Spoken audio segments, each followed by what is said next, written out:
everybody. Hi, everybody.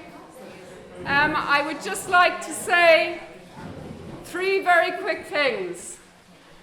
So the first is to say thank you all for coming. It's so great to see you. Some faces I know and many I don't. But thank you for giving up your time.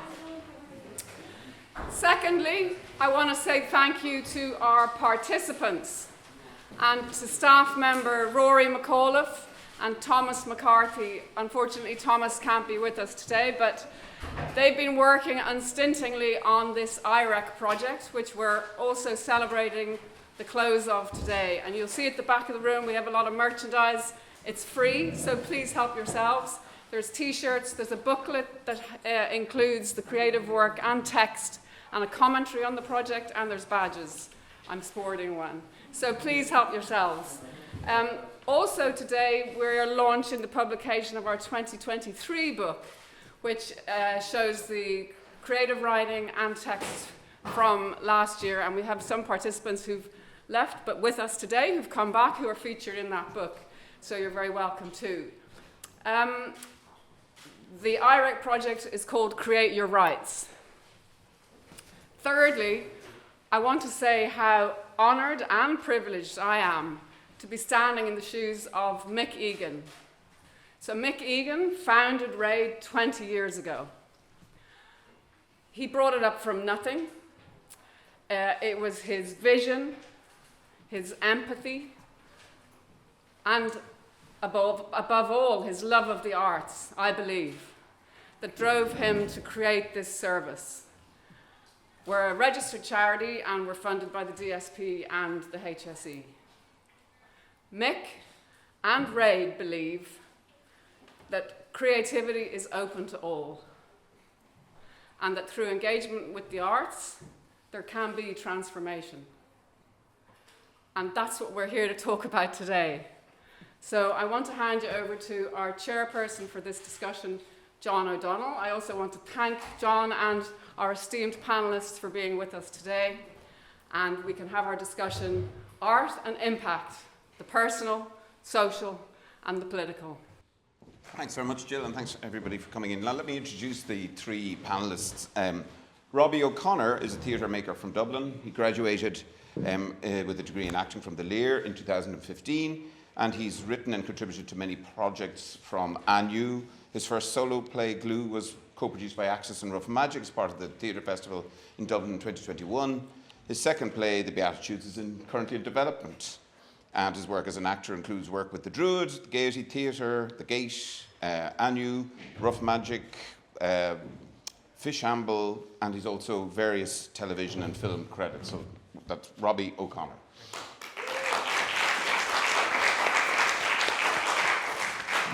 Maria Fleming is the chief executive of First Fortnight, which is Ireland's mental health arts festival, and she has 20 years of experience working as an arts consultant and programmer with various entities, including the ARC, Barabbas, Dublin Theatre Festival, Druid, Hotford Theatre, Irish Modern Dance Theatre. She's also the current chair of the National Campaign for the Arts.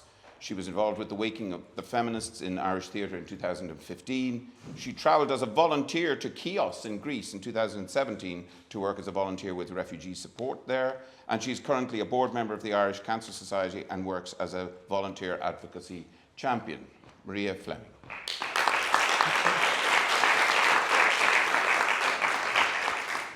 Brian Maguire says he was born in, well, I won't read the date, but he studied at Dunleary and NCAD, and he is one of Ireland's best known and best loved artists. He has, throughout his work, engaged with people who found themselves marginalised or excluded.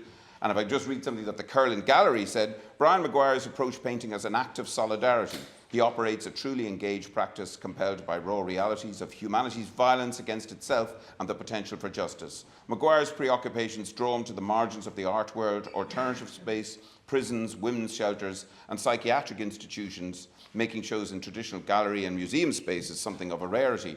But I'm happy to tell you that as well as his various exhibitions throughout the world in New York and Paris and Chicago, a survey of his work of the last 10 years is opening next week in the Hugh Lane Gallery and will run until March of 2025. Brian Maguire.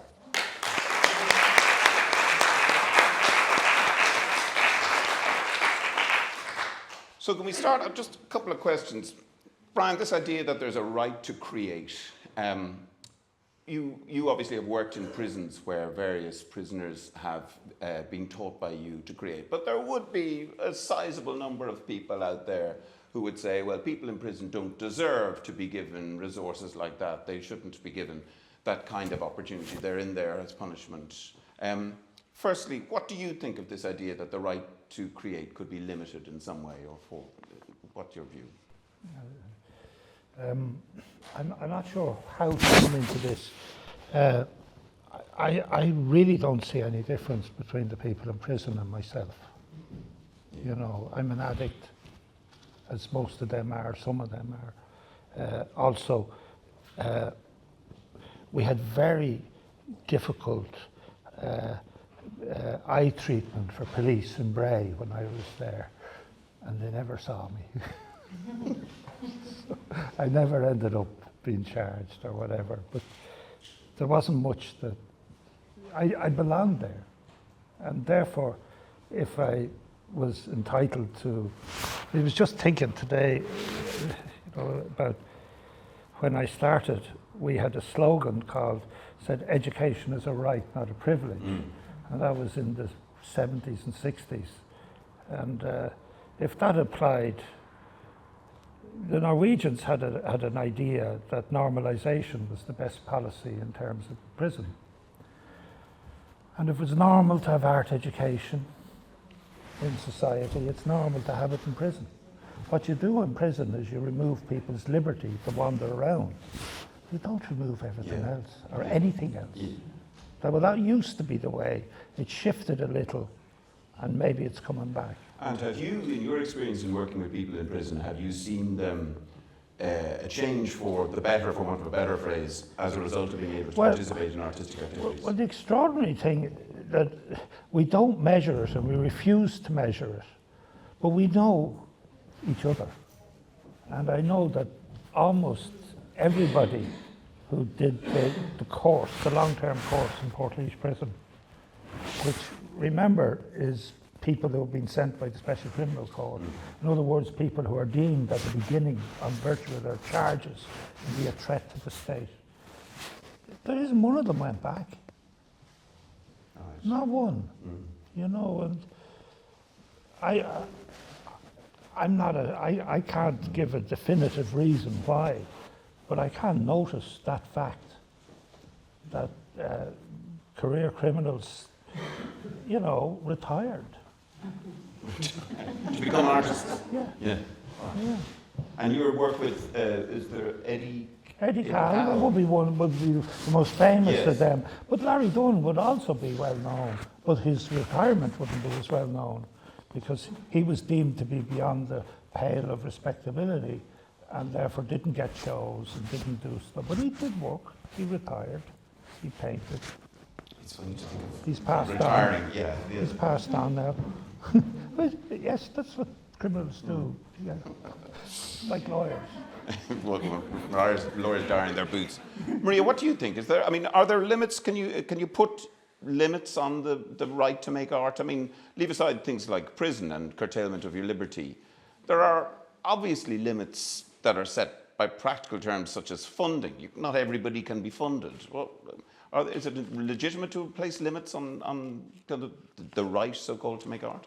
Well, you know, as somebody who works in the arts and is passionate about the arts, I'm not going to be somebody that's advocating for limits. So I've got to try and reach to see why would somebody else look for limits on it. And I think it comes down to what is the type of society we want to live in.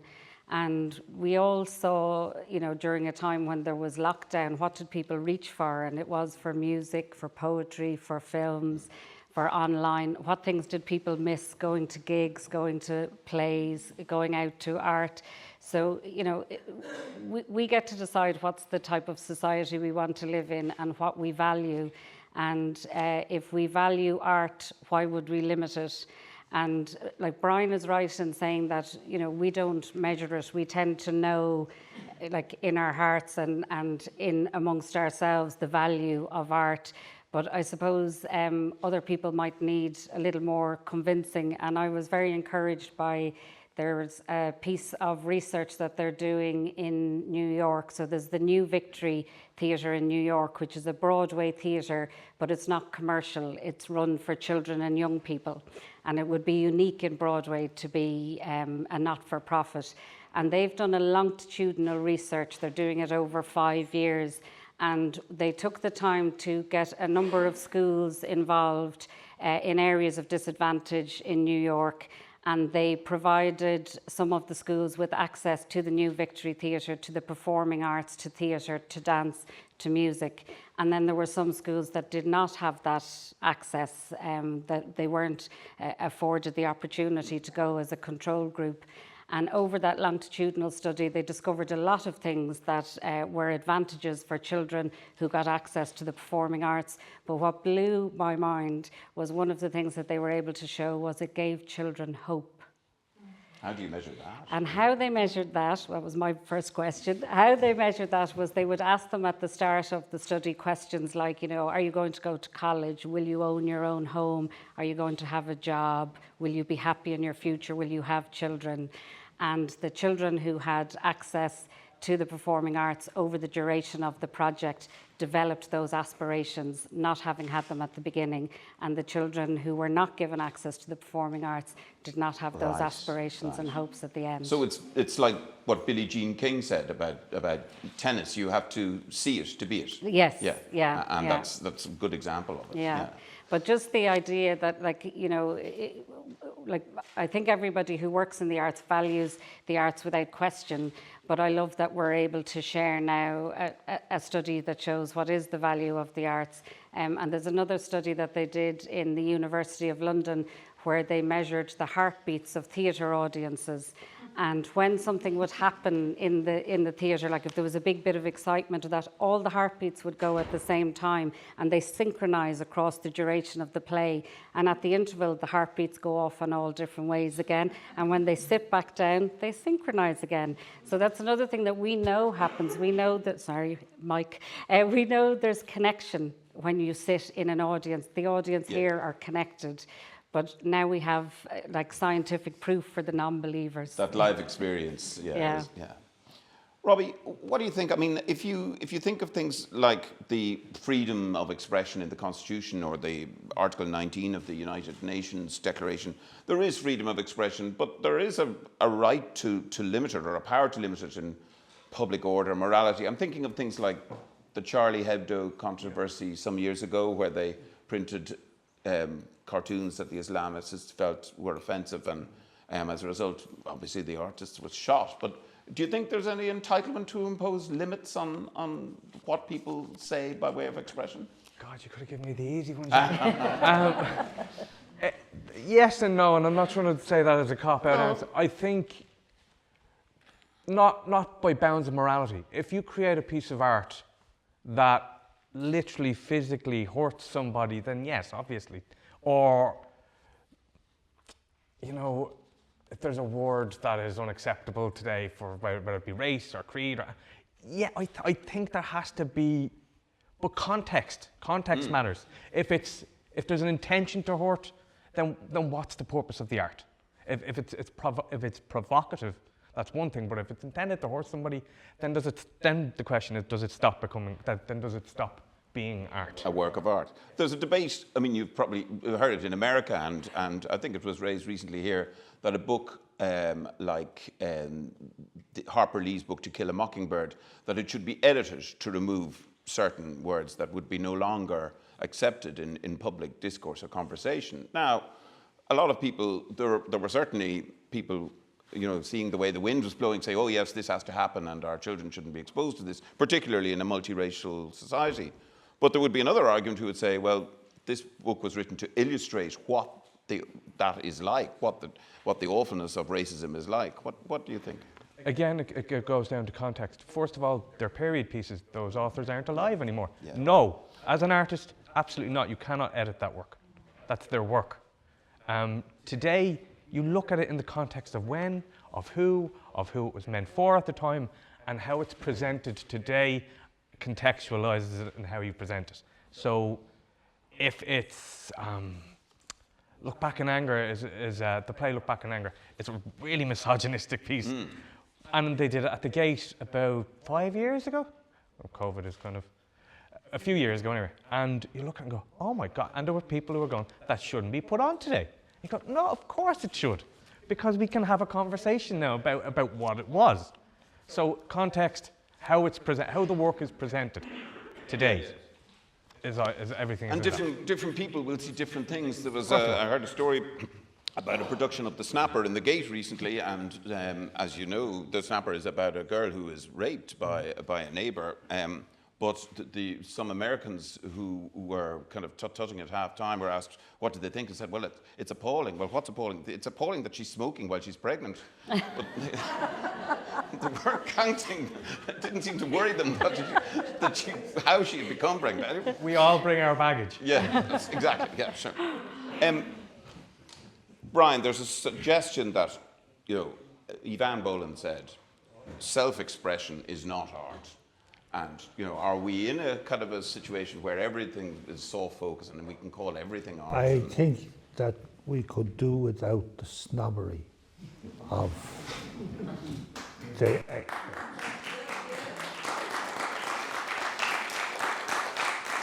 I don't mean she is. I don't know her work that well, but I did come across her when she died, and things were written about her.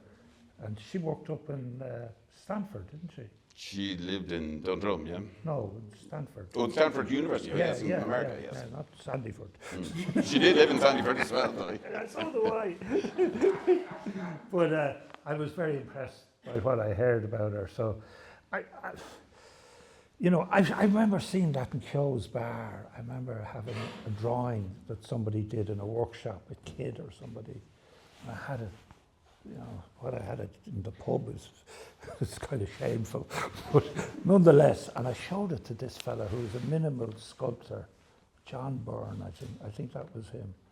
I think he has sculptures in Bagot Street, big red ones outside the bank. Oh, yes. Yeah. But he sneered at the work. I never forgot that. Context is what you were saying. That work I had in my hand has a context. Every kid's drawing has a context.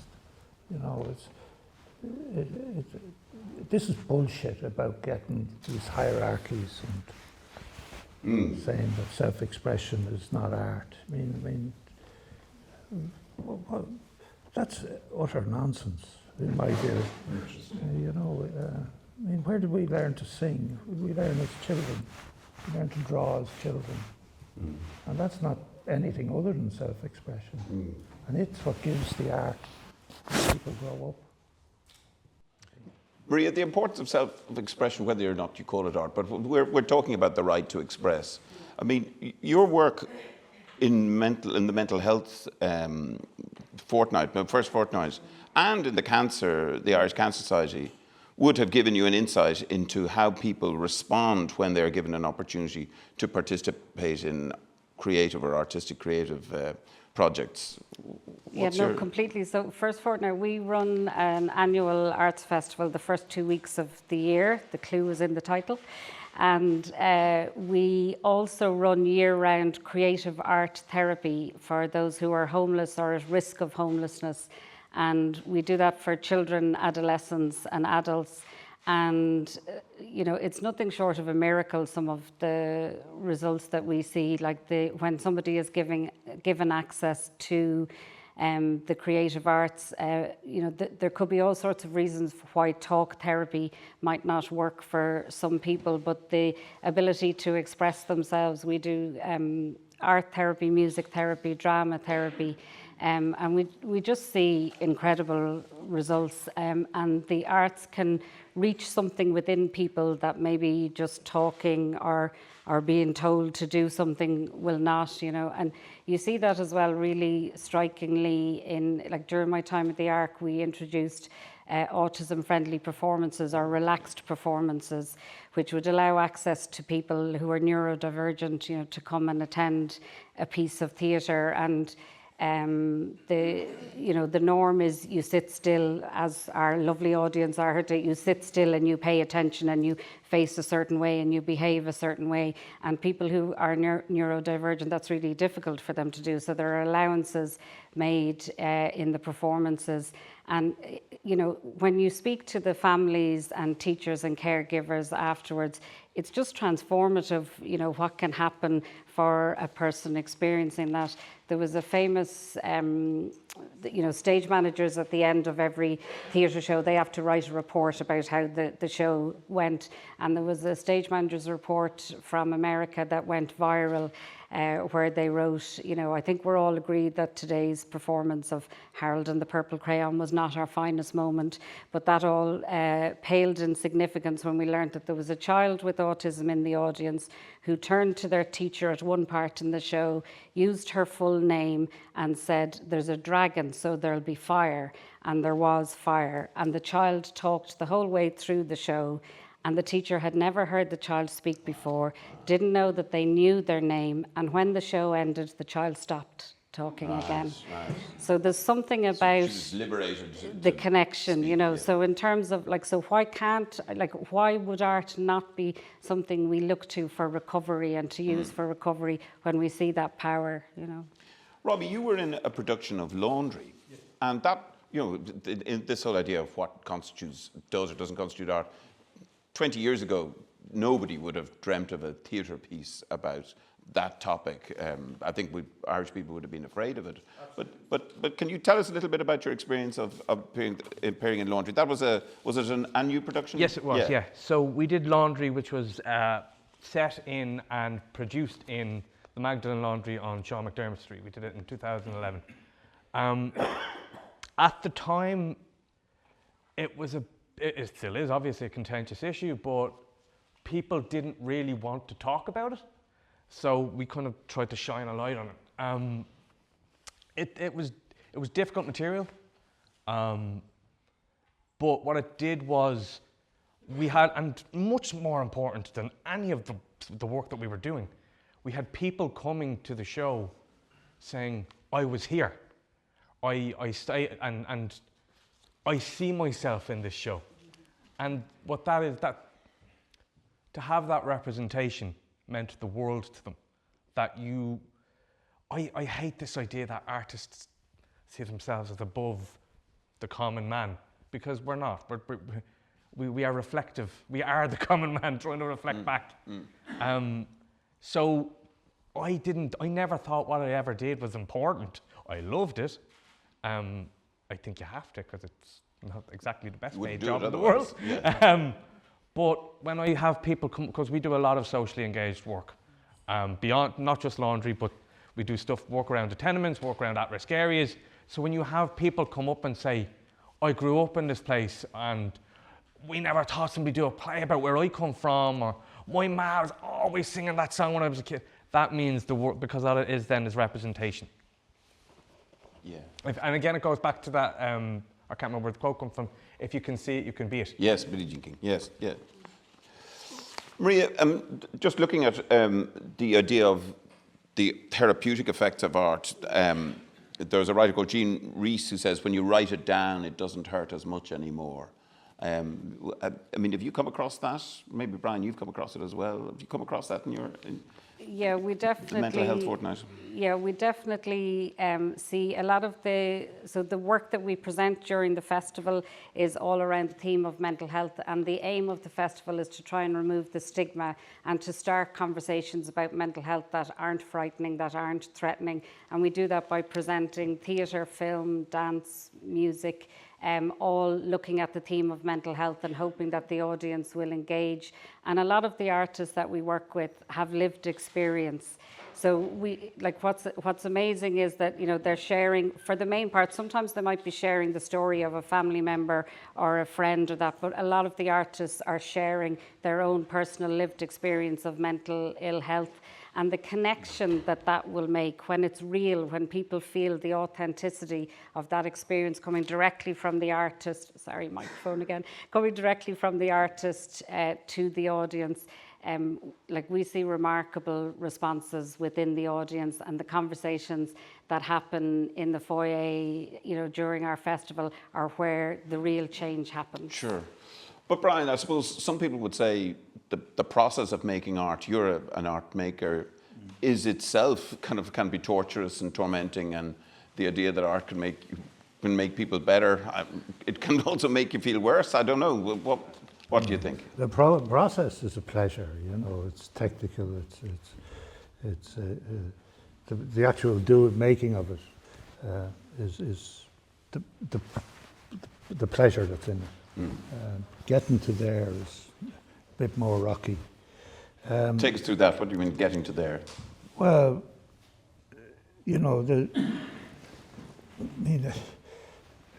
I could give you an example. So I have to kind of think about how I say it, because it involves another person. It was a student of mine was making a work in a prison somewhere in Ireland, and they were very good. He was very talented, but he was also a very troubled man.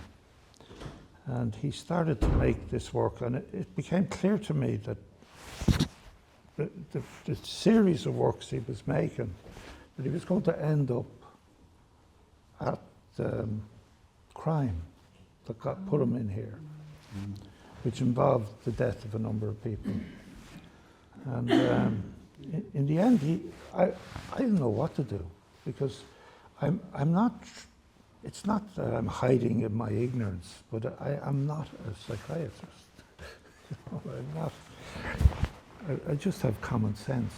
And in the end, he exploded and attacked everyone, including myself. And that's how he avoided making the last picture. So where there's truth involved, and really without truth, it's just the entertainment, or it's just passing time.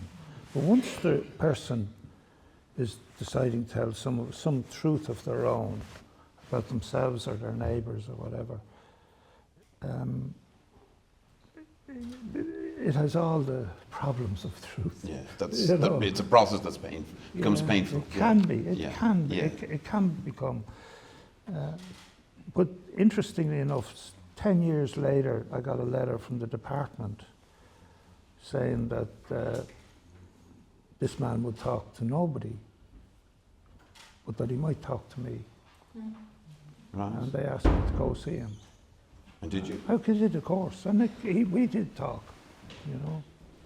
And he's now happily released and gone. But he trusted you because you were his art mentor. For some reason, I was trusted, and I never stopped them.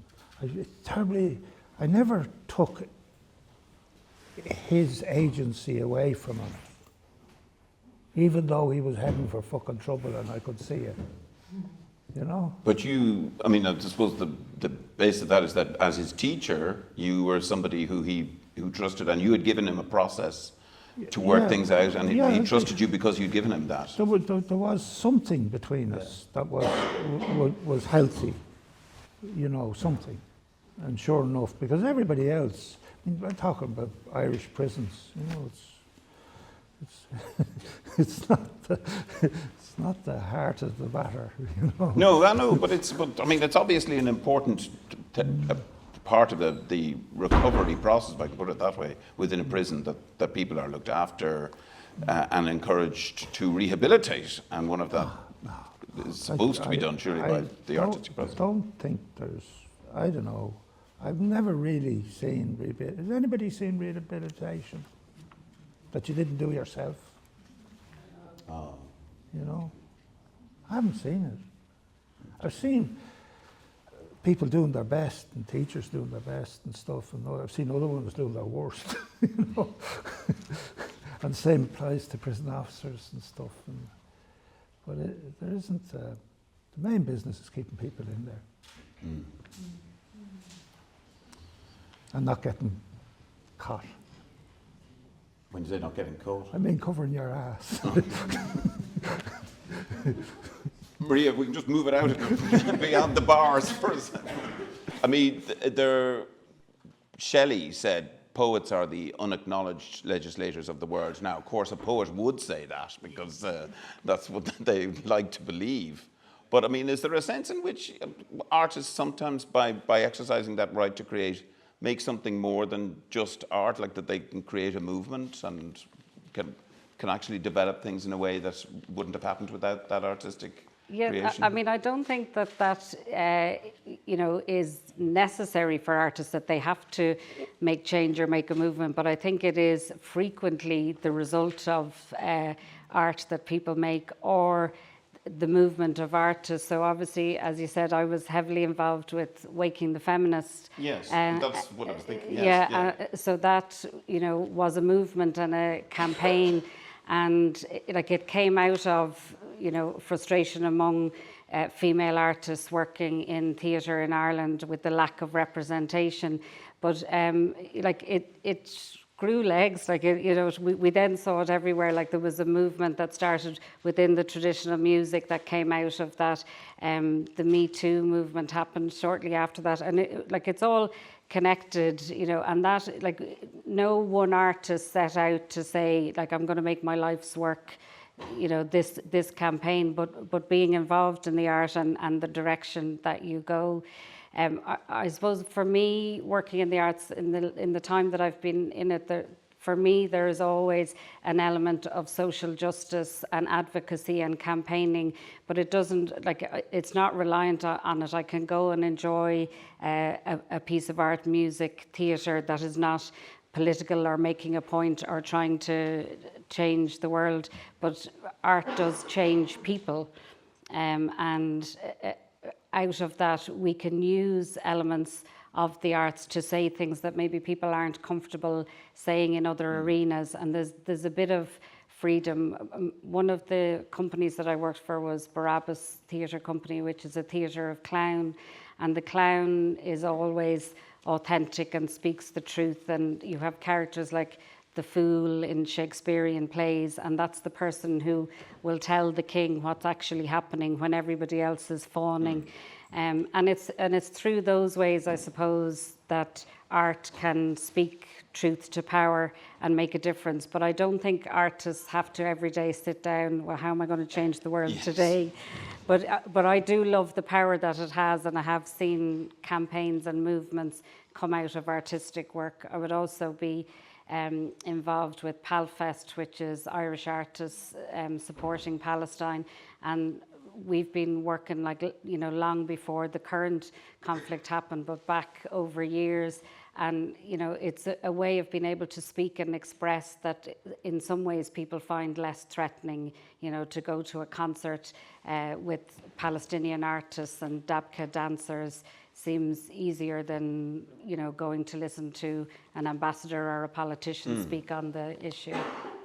I heard somebody during COVID saying that there should be a tax paid by every government minister every time they quote Seamus Heaney, which would be an interesting way of raising money. Yes. To you, Robbie, I mean, again, do you think that kind of movements like that, like Waking the Feminists and other, change the way we look at art? I mean, there are now far more blind castings and so on than there used to be, that kind of process. Do you think that's kind of, that a movement like Waking the Feminists leads on to that kind of change in the way we perceive the arts and administer the arts? Absolutely. The good art, should reflect the world we're living in today. So Waking the Feminists had to come. At that moment, it had to come because that was what was being challenged at the time. Sorry, say that question again. What I'm saying, does it change the way we look at the arts as a result of Waking the Feminists? For example, it's not just kind of parts for young women and so on. There's an enlargement of the view of how I suppose our when it's society should be politicized, it becomes a much wider issue for people who are not necessarily on the periphery or within the arts. So Waking the Feminists isn't just about art, It's about female representation. Yeah. And But it had its origin in theatre. And what's Exactly. interesting is that it did become a movement. But then it grows legs. Yeah. And then all of a sudden the Me Too movement comes. And then all of a sudden you have people who are working in offices going, actually, how I'm being treated isn't right. So somebody used the phrase grow legs, so it's grown legs. So yeah, absolutely. Yeah. My name's Colin. I'm joined in by Karen and Rory to just share 2 comments at the end.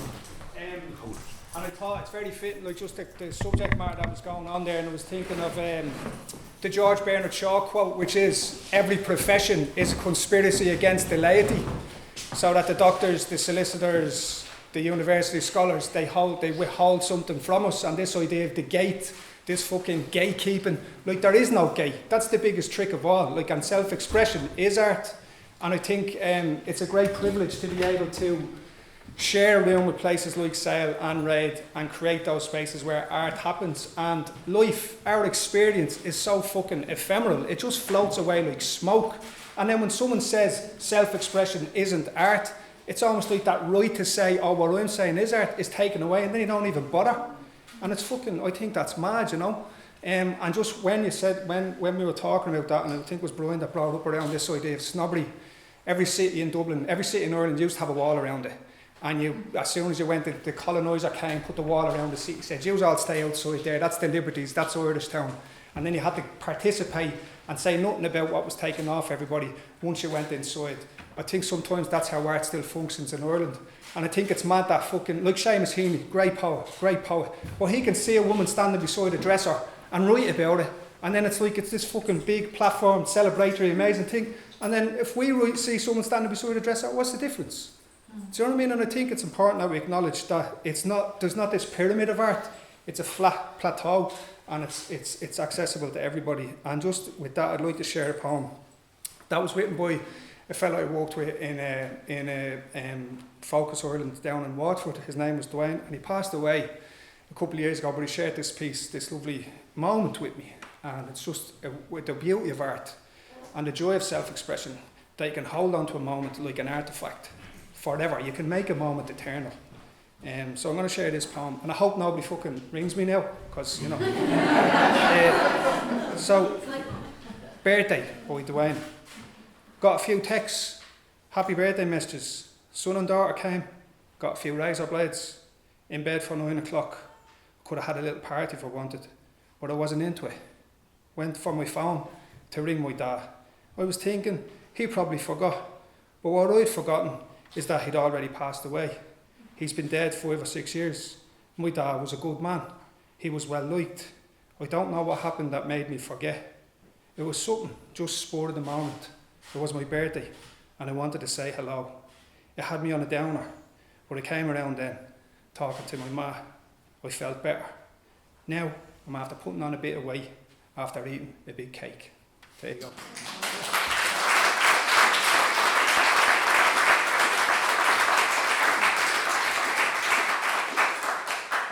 And if anyone, I'm looking forward to working with RADE as well. We'll be doing like a screenwriting and poetry project soon enough, which is deadly thanks to Karen for setting that up.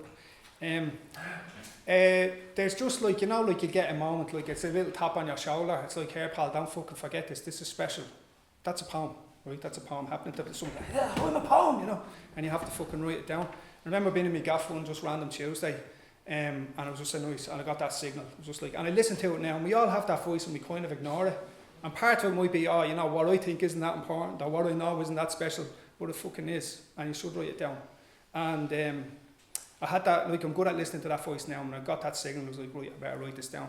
It was just a nice day, and it's called Spring Shine. The house compacted, then opening up so fast, like a stop motion flower or a popcorn kernel, exploding with my laughter after my 4-year-old son's first joke, with like a whip crack snapping out of his mouth.